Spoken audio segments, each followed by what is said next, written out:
The central chamber of the Galactic Council stretched so vast that atmospheric processors created artificial clouds near its ceiling.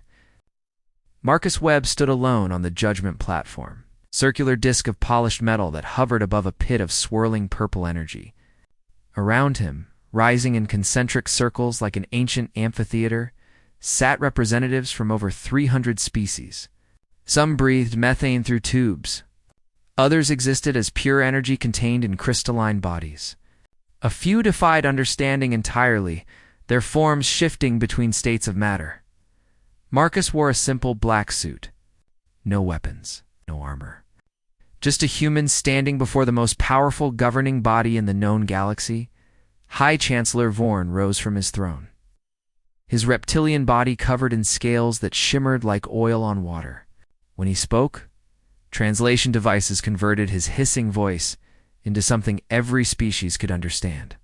Ambassador Marcus Webb of Earth, you stand accused of 17 violations of the sacred treaty of controlled growth. How does humanity answer these charges? The chamber fell silent. Thousands of eyes, some familiar and some utterly alien, focused on the lone human. Marcus took a slow breath. Humanity acknowledges this council's authority to render judgment. A murmur rippled through the galleries. That was not a defense. That was not even a plea for mercy. Counselor Thress, an insectoid being whose compound eyes reflected the chamber's lights like 1,000 tiny mirrors, leaned forward. You do not contest the charges, Ambassador? You do not offer explanation or justification? The facts are clear, Marcus replied, his voice steady. Human colonies have expanded beyond our designated sectors. Our scientists have conducted experiments in prohibited fields. We have refused to share certain technological discoveries with council oversight committees. These things are true. Another counselor, a being of pure thought, housed in a floating sphere, spoke with a voice like wind chimes. Then you admit guilt? Marcus smiled slightly, and something about that expression made several counselors shift uncomfortably in their seats. I admit facts. Guilt implies wrongdoing. We simply recognize your power to decide what is and is not permissible. What you choose to do with that power will reveal more about you than about us. Vorn's scales darkened, a sign of displeasure among his species. Humanity was granted council membership only 30 years ago. You were welcomed with open arms, given access to trade routes and technology. And this is how you repay that generosity? By breaking our most fundamental laws?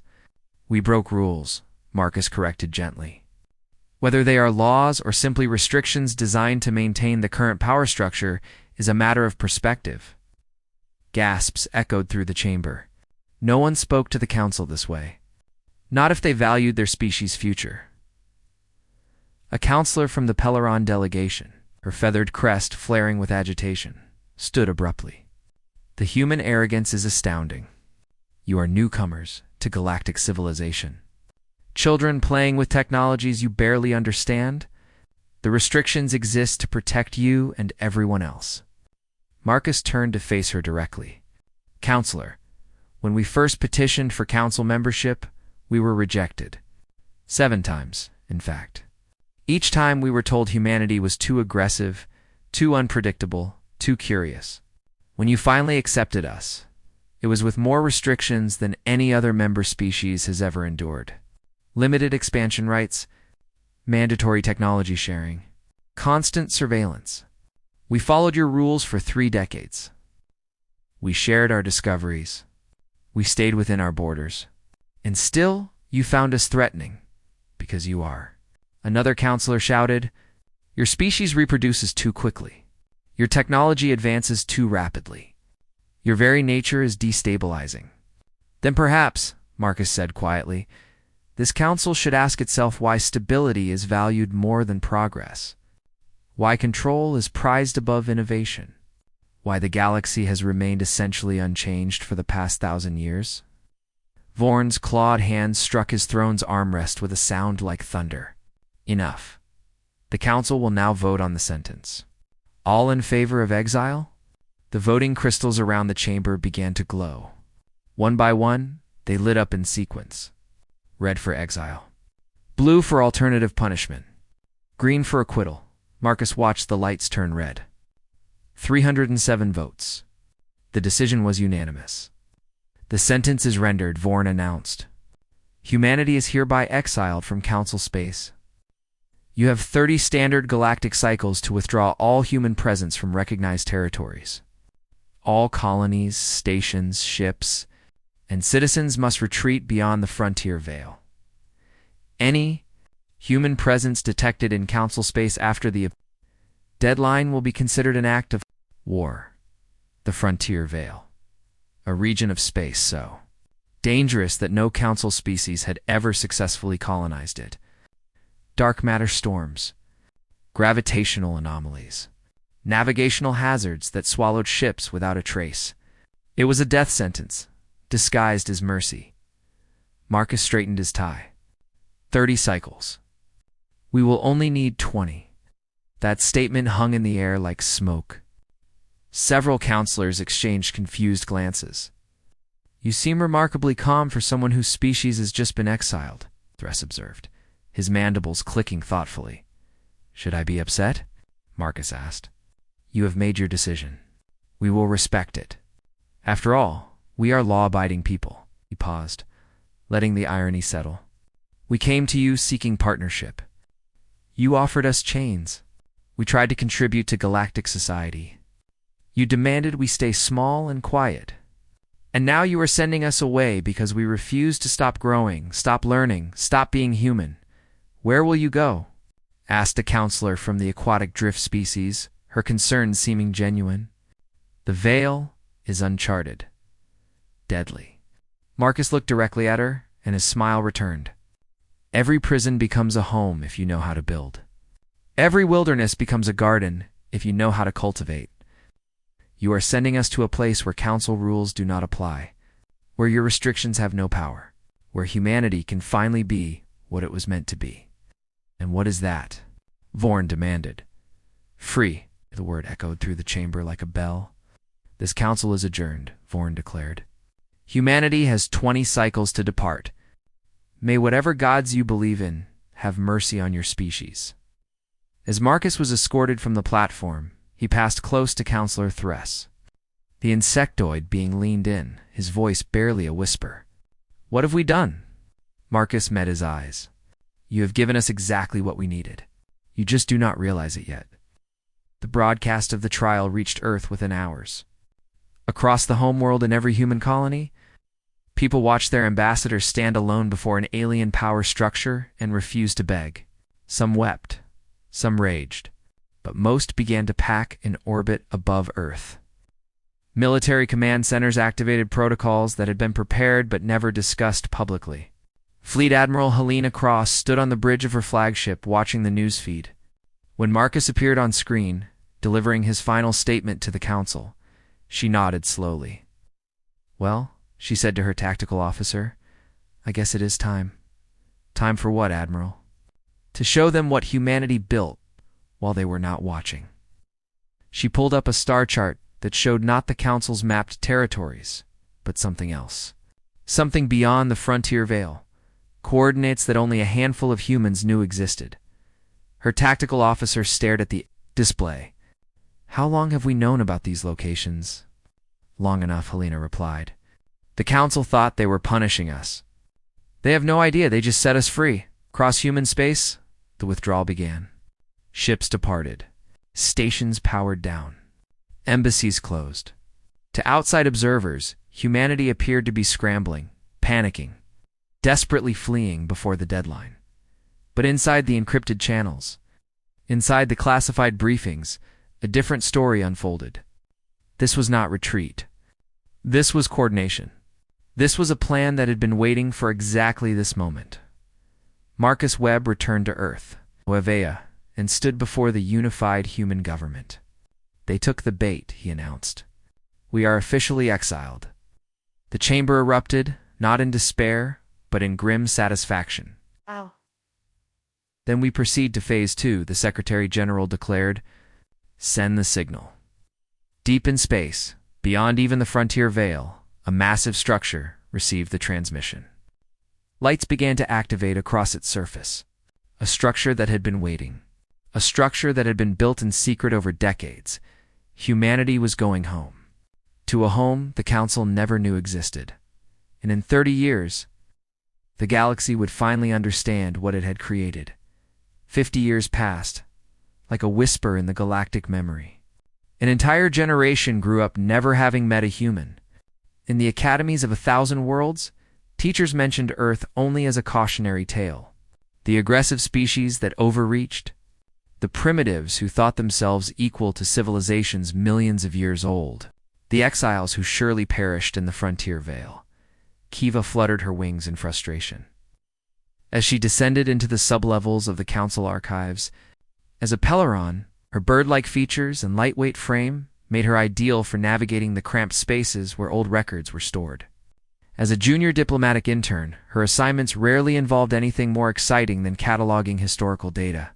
Today's task was particularly mundane, organizing files related to extinct or exiled species. She expected dusty records and boring statistics. What she found instead changed everything.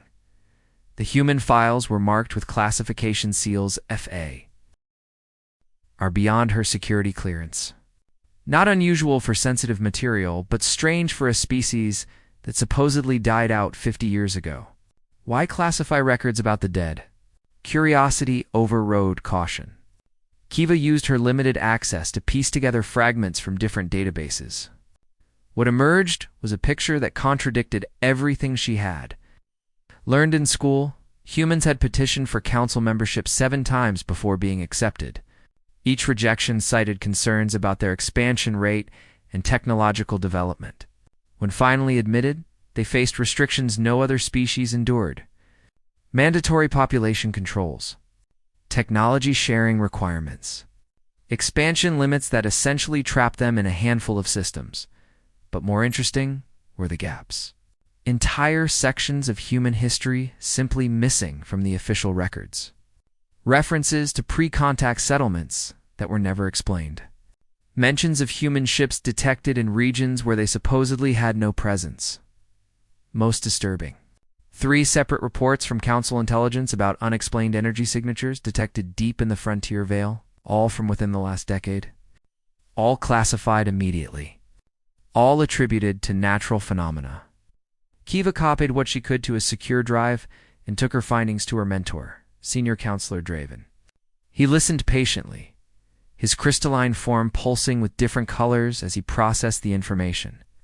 "You have stumbled onto something that was deliberately buried," he said finally.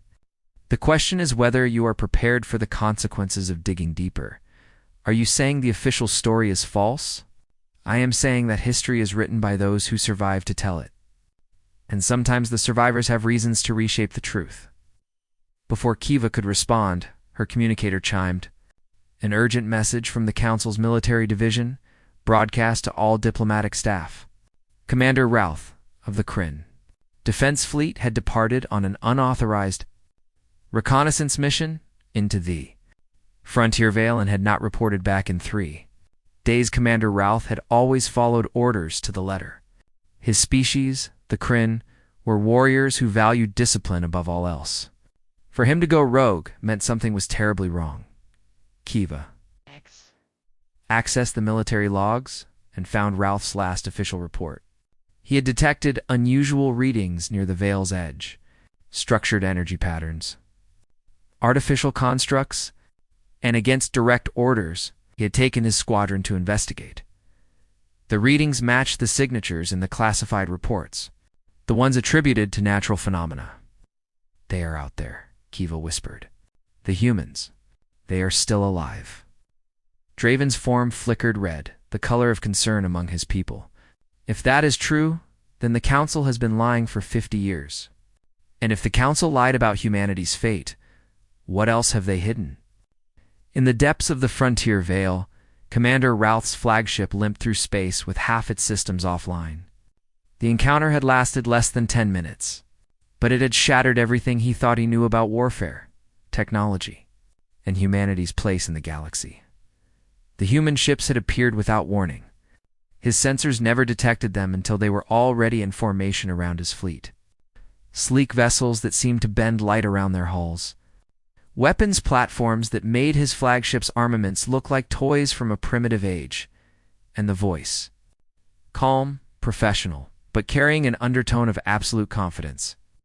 Council military vessel, you are in restricted space. Power down your weapons and prepare to be escorted out. This is your only warning. Ralph had tried to establish communication.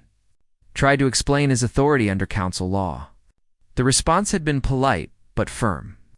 Council authority ended at the Veil's Edge 50 years ago, Commander.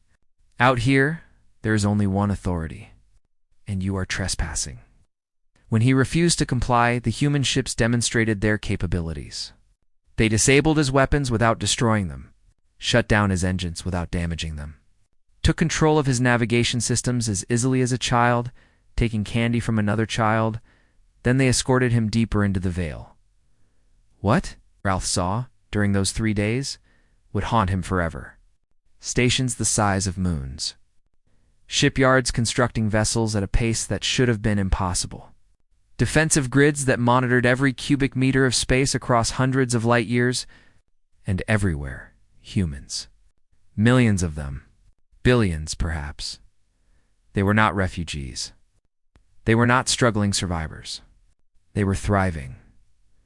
The human who met with him introduced herself as Admiral Helena Cross. She was older now, her hair more gray than black. But her eyes held the same fire Ralph had seen in archived footage of the exile proceedings. You seem surprised? Commander, she said, as she showed him around one of their hub stations. Did you expect to find us dying in the dark? The Council believed the Veil would be too dangerous for colonization, Ralph admitted. Helena laughed, though there was no humor in it. Dangerous for the Council, perhaps? Your species spent millennia developing technologies within the safety of stable space. You never had to innovate under pressure.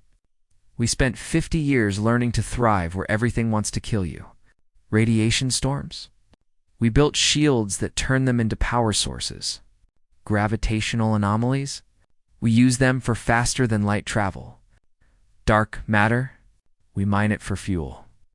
She led him to an observation deck overlooking a star cluster. Every system visible through the window was marked with human installations. Before the exile, the Council believed our total population was about 12 billion across all our colonies in Council space, Helena said. Would you like to know the current count? Ralph was not sure he wanted to, but he asked anyway. How many? 200 billion. And growing at an exponential rate. No Council restrictions on expansion? No limits on technological development? No rules about what we can and cannot research? She turned to face him. The Council thought they were sending us to die. Instead, they gave us the greatest gift imaginable. Freedom. Why show me this? Ralph asked. Why reveal yourselves now? Helena's expression grew serious. Because something's coming, Commander.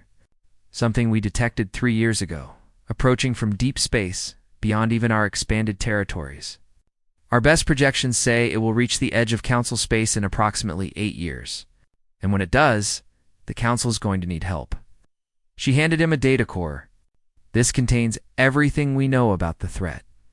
Analysis, projections, tactical recommendations. Give it to the Council with a message from humanity. We remember what it was like to ask for help and be turned away. We are better than that, Ralph returned to Council space. Exactly 72 hours after being escorted in, just as Admiral Cross had promised. His ships were intact, his crew unharmed, but he carried information that would change everything. The Council convened an emergency session to hear his report. High Chancellor Vorn, now ancient and frail, listened with growing horror as Ralph described what he had seen. 200 billion, Vorn repeated, his voice barely a whisper. We sent away 12 billion, and now there are 200 billion. They have surpassed us in nearly every measurable way, Ralph continued. Their technology, their infrastructure, their military capabilities, and they did it all in 50 years. The data core was analyzed by the Council's best scientists. The information it contained was both a warning and an offer. Something was approaching. Something that made the organic ships humanity called harvesters looked like a minor inconvenience in comparison. But before the council could formulate a response, the alarms began. Border stations started going dark. One by one, they simply stopped transmitting. No distress calls. No battle reports. Just silence. The threat Admiral Cross warned about was not 8 years away. It was here, and the council was alone. Having exiled the only species that knew how to fight it, the Galactic Council chambers. Once a symbol of unity and power, had transformed into a war room filled with desperate beings. Holographic displays showed red markers spreading across the star maps like a disease. Each marker represented a world that had gone silent. Chancellor Mirren, who had assumed leadership after Vorn's death just weeks earlier, stood at the center of the chaos. Her species, the Vexians, were known for their crystalline bodies that refracted light into beautiful patterns. Right now her form pulsed with dark, muddy colors that reflected her fear. "How many worlds have we lost?" she asked. 73 confirmed, General Routh reported, his Kryn features grim. "Another 112 have ceased all communications. We must assume they are lost as well." The displays showed footage from the last remaining surveillance satellites near the affected zones.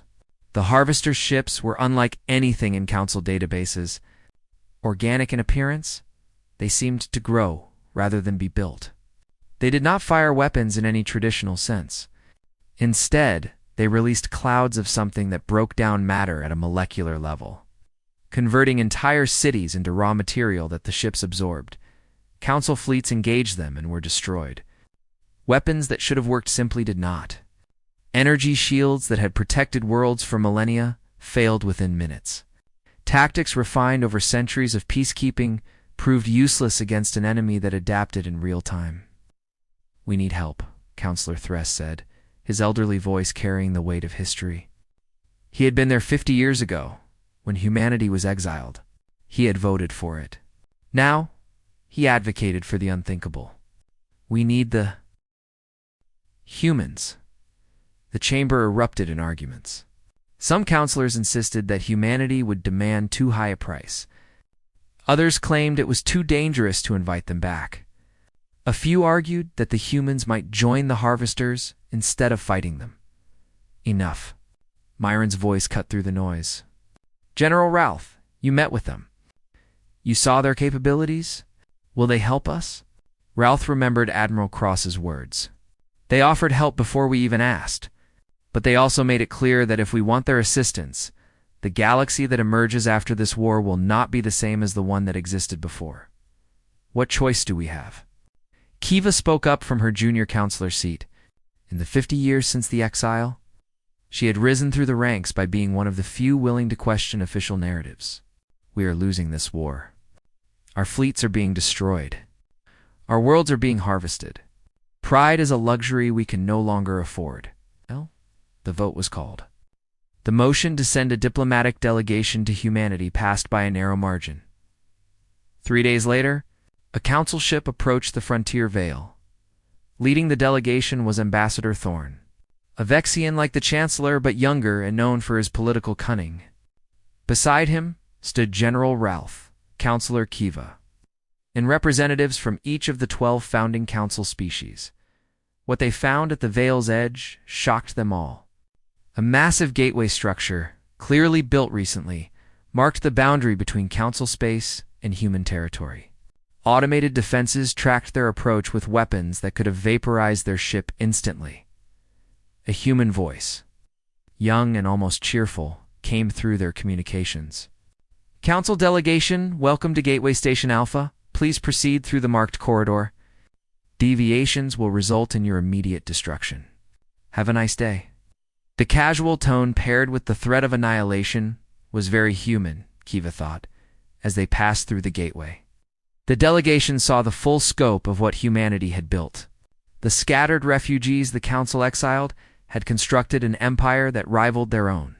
Thousands of installations. Hundreds of colonized systems. A civilization that had not just survived but flourished. They were brought to Olympus Prime, a ring-world structure orbiting twin stars. The cities stretched across the inner surface like jewels on a band. Ships of every size, moved in organized patterns. The population density suggested billions lived here alone. The delegation was escorted to the human assembly chambers.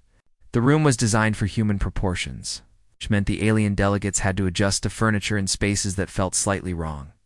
A psychological tactic, Kiva noted, making them remember they were the visitors here. Director Kai Mitchell entered, and the room fell silent.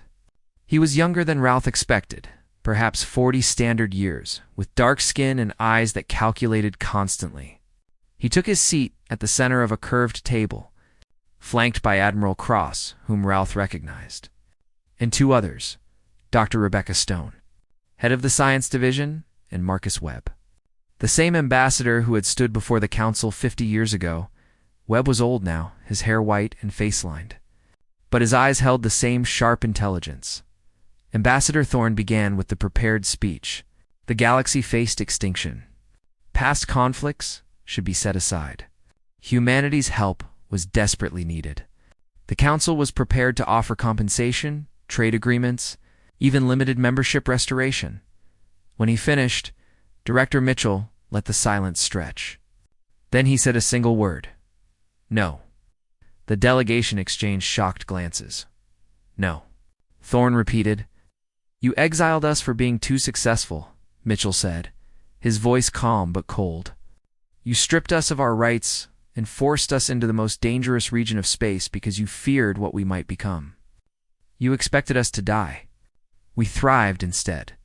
And now you come asking for help? Kiva could not stay silent. Billions of innocent people are dying.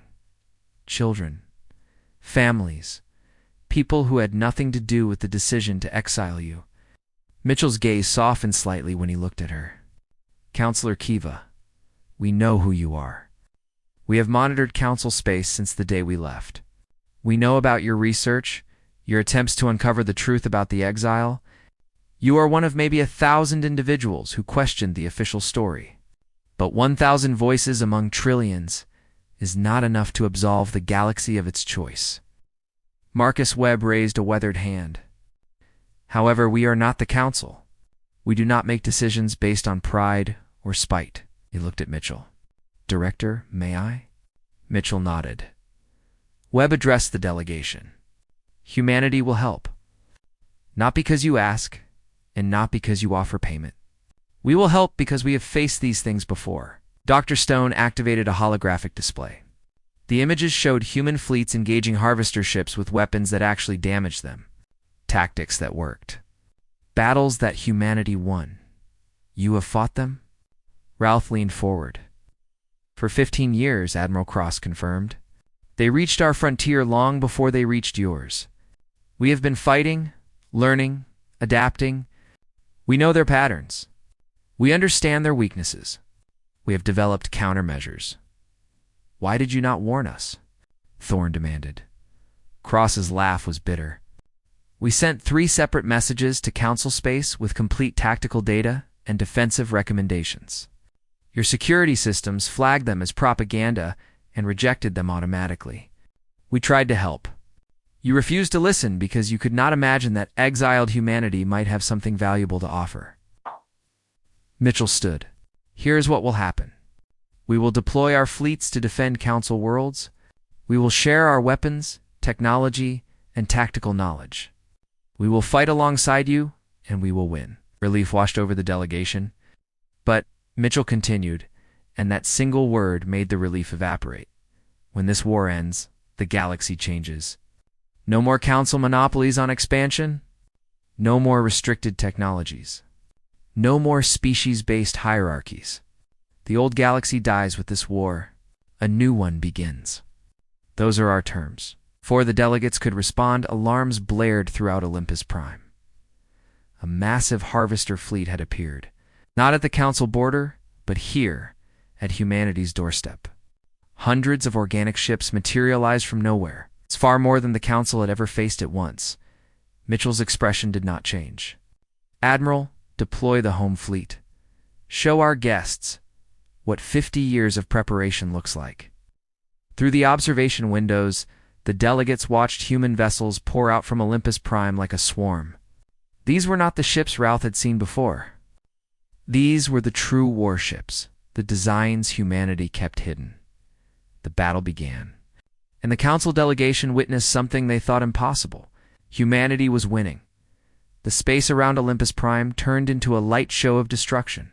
Harvester ships, each the size of a small moon, released their molecular clouds. The weapons that had devastated council fleets met an unexpected response.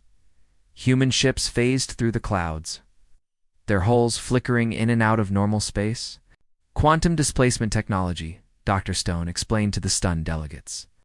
The ships existed in multiple dimensions simultaneously, making them immune to matter disruption weapons. But the harvesters adapted quickly. New attack patterns emerged. Directed energy beams that collapsed the quantum fields. Gravity weapons that pulled the ships back into normal space where the molecular clouds could reach them. And still, humanity fought. When one tactic failed, they switched to another. Nanomissile swarms that rebuilt themselves faster than the harvesters could adapt. Gravity bombs that crushed organic hulls. Weapons the Council had never imagined, because they had never been desperate enough to develop them. Admiral Cross coordinated the defense from Olympus Prime's command center. The Council delegates watched from the observation deck as she directed hundreds of ships with the precision of a conductor leading an orchestra. Target Cluster 7 with antimatter spread. Group 3, Quantum Jump 2, coordinates Deltanine and flank them. Group 5, pull back and recharge. Group 6, you are authorized to deploy the gray matter torpedoes. The battle lasted for hours. When it ended, the Harvester fleet had been destroyed, but at a cost. 53 human ships were lost. Nearly 10,000 lives, as the delegates processed what they had witnessed. Dr. Stone's face went pale as she studied her displays. "Director," she said quietly, but her voice carried in the sudden silence. "These ships were not attacking us." "What do you mean?" Mitchell moved to her station. "Their formation. Their approach vectors. They were not positioned for assault. They were running from something." She pulled up deep space scans, and the screens showed something emerging from the void beyond even human space. And now we know what. The new readings showed a fleet that made the previous battle look like a minor skirmish. Thousands of harvester vessels, perhaps tens of thousands, moving in a coordinated mass toward both human and council space. "That is not a raid," General Routh said, his warrior instincts recognizing the pattern. "That is an invasion. A full-scale invasion." Mitchell turned to face the council delegation. "Still want to debate our terms? Or should we discuss how to save the galaxy together?" The next hours were a blur of activity. The council delegation agreed to humanity's terms without further argument. Survival trumped pride. Joint command centers were established. Communication networks linked. Resource-sharing protocols activated. Kiva found herself working alongside Dr. Stone, analyzing He harvester biomatter from destroyed ships. The two scientists, one alien and one human, pored over data that might reveal a weakness. What they found changed everything. "These organic components," Kiva said, her feathers ruffling with agitation. "They contain genetic markers from hundreds of different species. But the base structure, the foundation, it is singular. These are not individual ships. They are parts of a larger organism." Stone nodded, her fingers flying across holographic keyboards. "A hive mind, possibly. But look at this coding sequence. It is not natural evolution. This is engineered biology. Someone designed these things, or something," Kiva added. She pulled up a deeper analysis. And there is more. These cells contain memory structures, chemical recordings of their history encoded at the molecular level. With Mitchell's authorization, they attempted to decode the biological memories. What emerged was not data, but images, sensations. The genetic echo of a civilization's final days. They saw a galaxy not unlike their own, billions of years of history, countless species living in harmony. And then the arrival of something they called the silence. Not ships or weapons, but a wave of nothing. Reality itself unraveling. Stars dimming. Worlds dissolving. Life ending not with violence, but with simple cessation. The harvesters were not invaders. They were refugees. The last desperate attempt by a dying galaxy to preserve some fragment of life by converting it into a form that could survive the silence and flee to another galaxy. The harvesting was not conquest. It was salvation from their perspective. They were trying to save species by absorbing them, converting them into something that could survive the journey between galaxies. When Defa and Stone presented their findings to the Joint War Council, reactions split immediately. We should try to communicate, some argued. They are refugees, not monsters. They're killing billions, others countered.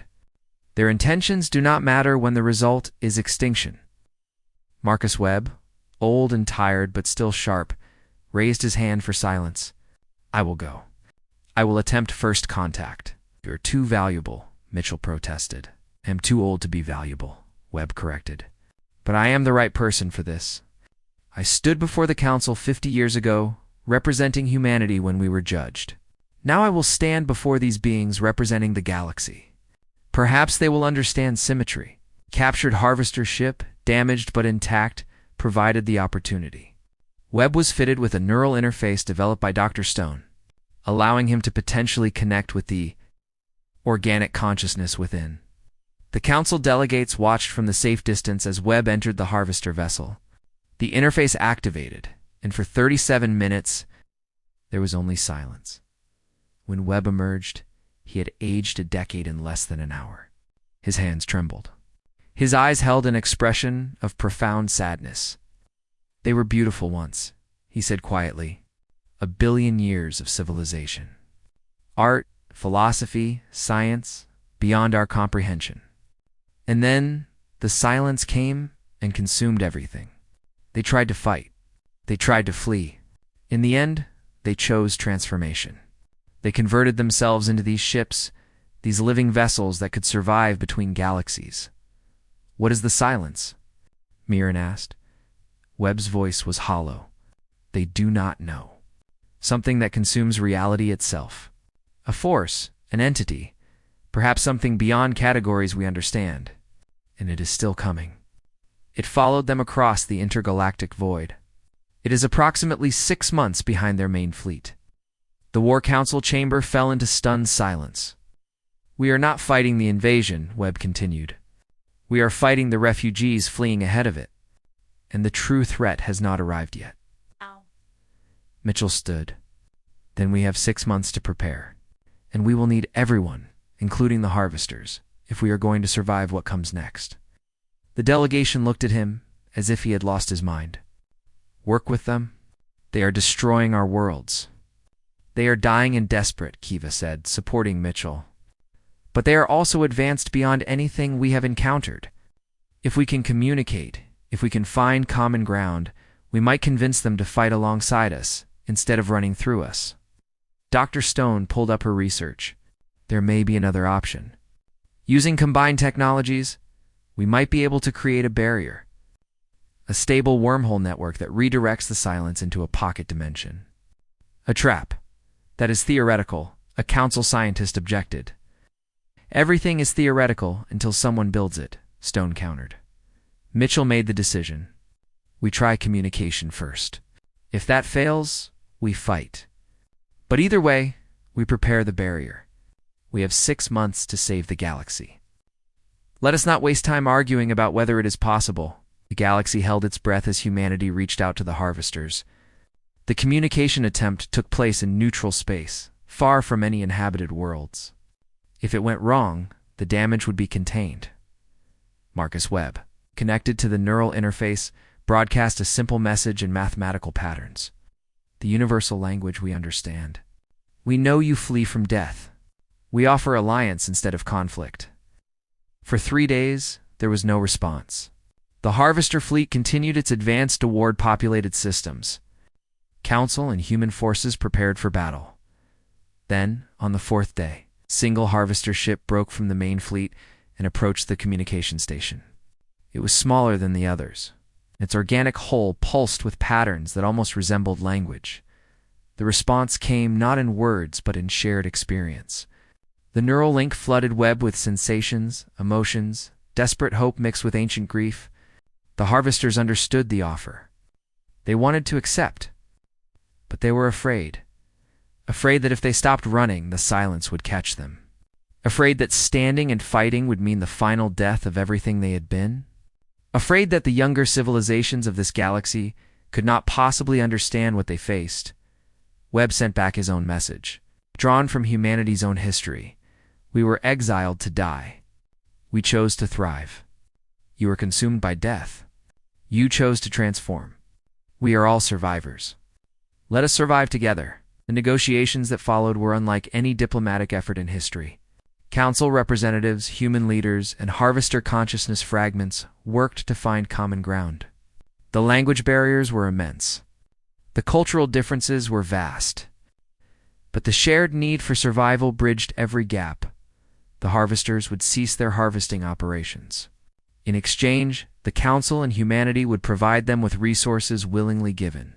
More importantly, all three groups would combine their knowledge to create Dr. Stone's barrier. The construction began immediately. Every species contributed. Council worlds provided raw materials. Human engineers designed the quantum architecture.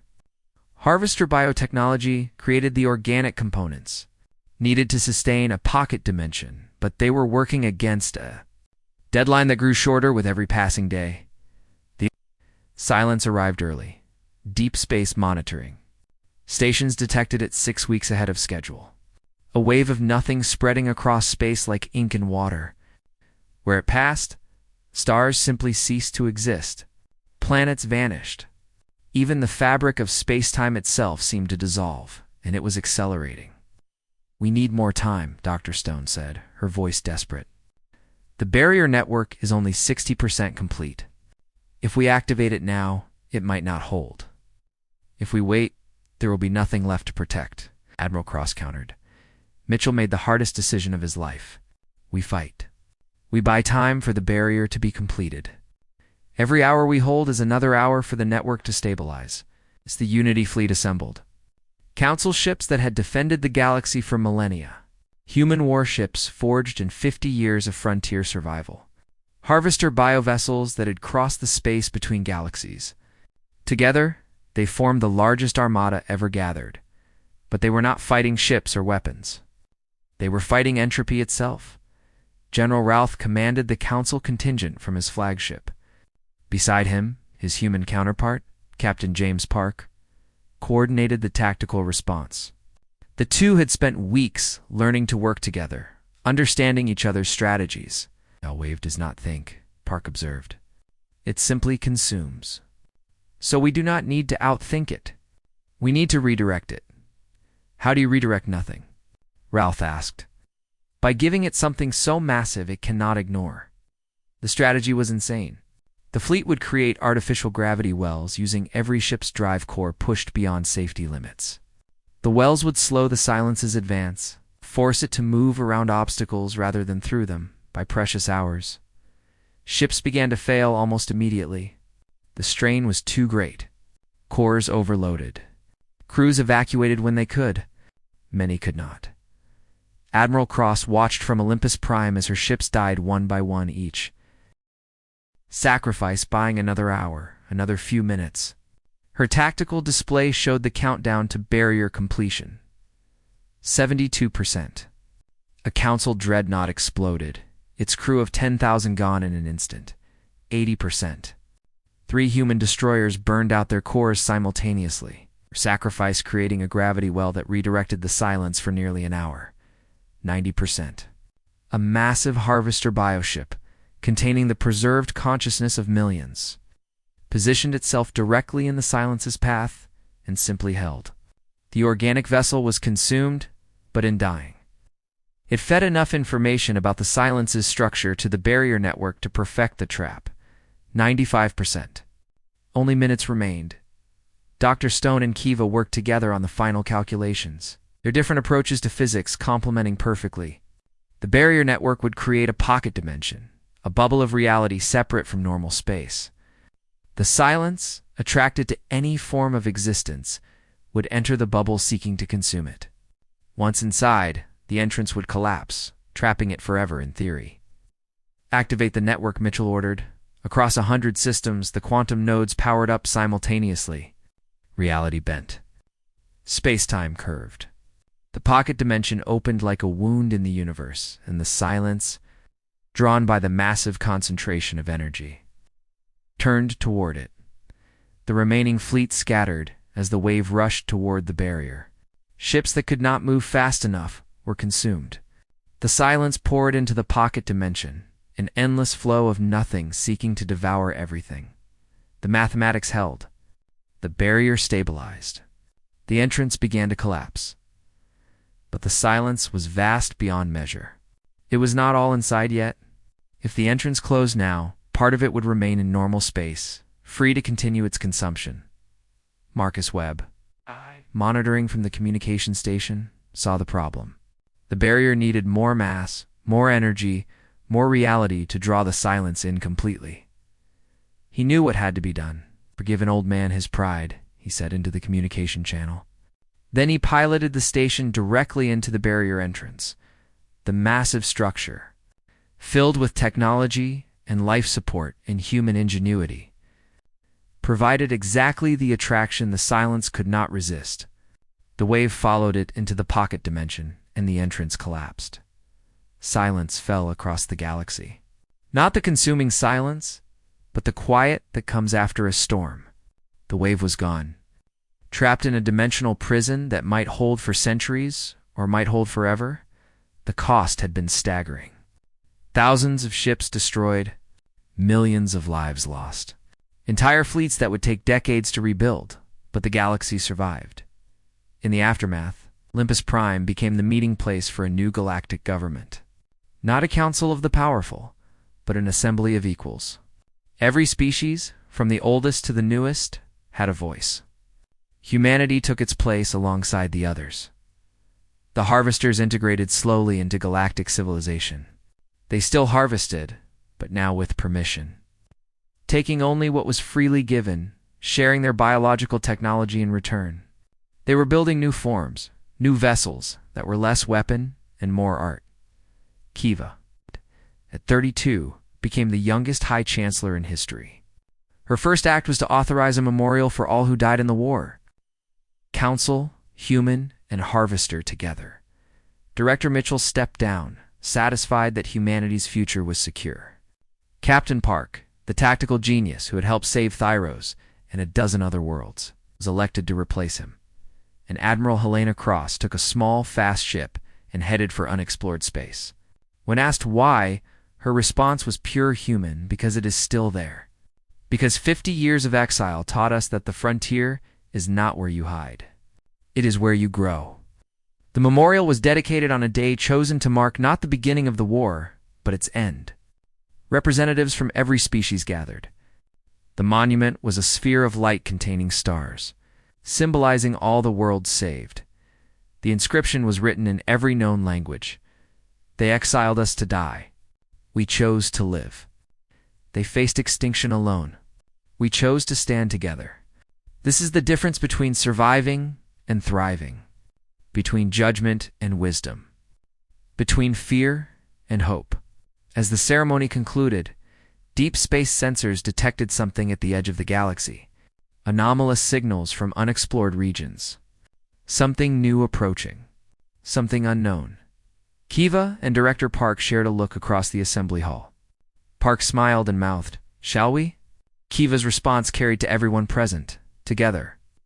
The galaxy, alive with light from human colonies, council worlds, and harvester biospheres, all connected and thriving, turned to face the unknown future, not as separate species protecting their own interests, but as one civilization ready for whatever came next, one forged in the fire of exile and war, one proven by sacrifice and cooperation, one prepared for anything because they had survived everything.